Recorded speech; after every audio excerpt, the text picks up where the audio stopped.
ಶುಭೋದಯ, ನಮಸ್ಕಾರ, welcome to Yoyo Kannada. ಬನ್ನೀಗ ನೋಡೋಣ ಕರುನಾಡಿನ ಪ್ರಮುಖ 5 ಬ್ರೇಕಿಂಗ್ ನ್ಯೂಸ್ಗಳು.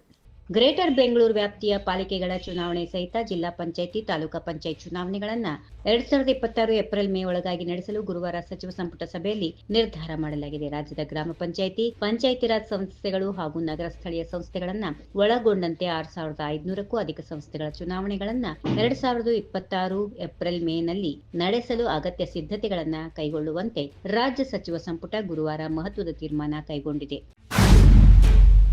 ಶೀಘ್ರದಲ್ಲಿ ಹೊಸ ರಾಜಕೀಯ ಪಕ್ಷ ಸ್ಥಾಪಿಸುವುದಾಗಿ ಕೇಂದ್ರದ ಮಾಜಿ ಸಚಿವ ಸಿಎಂ ಇಬ್ರಾಹಿಂ ಅವರು ಘೋಷಣೆ ಮಾಡಿದ್ದಾರೆ. ಜನರಿಗಾಗಿ ಮೂರನೇ ಶಕ್ತಿಯನ್ನ ತರಲು ಸಿದ್ಧನಾಗಿದ್ದೇನೆ. ಪಕ್ಷದ ಚಿಹ್ನೆ ನಿರ್ಧರಿಸಲು ಭಾನುವಾರ ಕಲಬುರಗಿಯಲ್ಲಿ ಸಭೆ ನಡೆಸಲಾಗುವುದು. ನಂತರ ಮೈಸೂರು ಮತ್ತು ಬೆಳಗಾವಿಯಲ್ಲಿ ಸಮಾನ ಮನಸ್ಕ ಜನರ ಸಭೆಗಳನ್ನು ನಡೆಸಲಾಗುವುದು.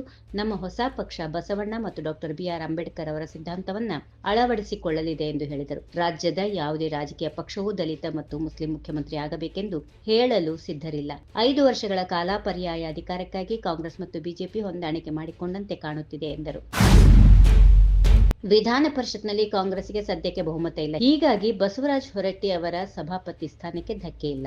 ಒಂದು ವೇಳೆ ಕಾಂಗ್ರೆಸ್ಗೆ ಬಹುಮತ ಬಂದಲ್ಲಿ ಸಭಾಪತಿ ಸ್ಥಾನದಿಂದ ಬಸವರಾಜ ಹೊರಟ್ಟಿ ಅವರನ್ನ ಕಳೆಗಿಳಿಸುವುದು ಖಚಿತ. ಸ್ನೇಹವೇ ಬೇರೆ, ರಾಜಕಾರಣವೇ ಬೇರೆ ಎಂದು ಸಿಎಂ ಸಿದ್ದರಾಮಯ್ಯ ಹೇಳಿದ್ದಾರೆ. ವಿಧಾನ ಪರಿಷತ್ ಸದಸ್ಯರಾಗಿ 45 ವರ್ಷ ಪೂರೈಸಿದ ಹಿನ್ನೆಲೆಯಲ್ಲಿ ಸಭಾಪತಿ ಬಸವರಾಜ ಹೊರಟ್ಟಿ ಅವರನ್ನ ಹುಬ್ಬಳ್ಳಿಯ ನೆಹರು ಮೈದಾನದಲ್ಲಿ ಹೊರಟ್ಟಿ ಅಭಿಮಾನಿ ಬಳಗದಿಂದ ಅಭಿನಂದಿಸಲಾಯಿತು.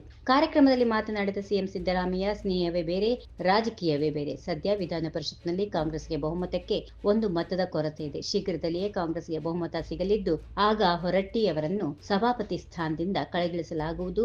ರಾಜಕೀಯ ಸ್ನೇಹ ಬೇರೆ ಬೇರೆ. ಬಿಜೆಪಿ ಅಭ್ಯರ್ಥಿಯಾಗಿದ್ದ ಬಸವರಾಜ ಹೊರಟ್ಟಿ ಅವರ ಸೋಲಿಗೆ ಯತ್ನಿಸಿದ್ದೆ. ಏನೇ ಆದರೂ ಅವರೊಂದಿಗೆ ಸ್ನೇಹ ನಿರಂತರವಾಗಿರುತ್ತದೆ ಎಂದು ಸಿದ್ದರಾಮಯ್ಯ ಹೇಳಿದರು.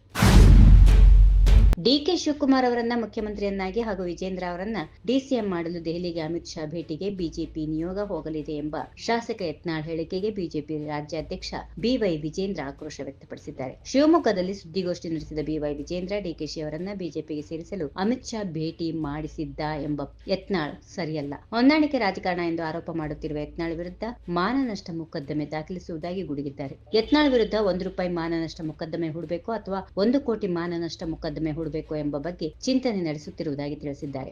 ನಾನು ಮುಖ್ಯಮಂತ್ರಿ ಆಗಬೇಕು ಎಂದುಕೊಂಡಿದ್ದೇನೆ, ಆದರೆ ಯತ್ನಾಳ್ ನನಗೆ ಡಿಸಿಎಂ ಮಾಡಲು ಹೊರಟಿದ್ದಾರೆ ಎಂದು ಕಿಡಿಕಾರಿದರು.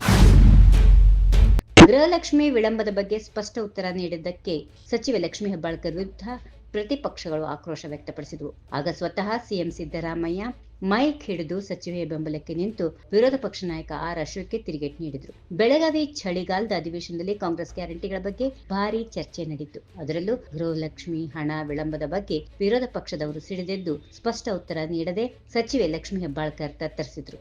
ಇದೇ ವೇಳೆ ಮಧ್ಯಪ್ರವೇಶ ಮಾಡಿದ ಸಿಎಂ ಸಿದ್ದರಾಮಯ್ಯ ವಿರೋಧ ಪಕ್ಷದ ಪ್ರಶ್ನೆಗಳಿಗೆ ಉತ್ತರ ನೀಡಿದ್ದಾರೆ. ಜೊತೆಗೆ ಗೃಹಲಕ್ಷ್ಮಿ ಫಲಾನುಭವಿಗಳಿಗೆ ಗುಡ್ ನ್ಯೂಸ್ ಕೊಟ್ಟಿದ್ದಾರೆ. If you like this video, ಬೇಗ ಲೈಕ್ ಮಾಡಿ, ಕಾಮೆಂಟ್ ಮಾಡಿ, ಶೇರ್ ಮಾಡಿ ಹಾಗೂ ಯೋಯೋ ಟಿವಿ ಕನ್ನಡವನ್ನು ಸಬ್ಸ್ಕ್ರೈಬ್ ಮಾಡಿ.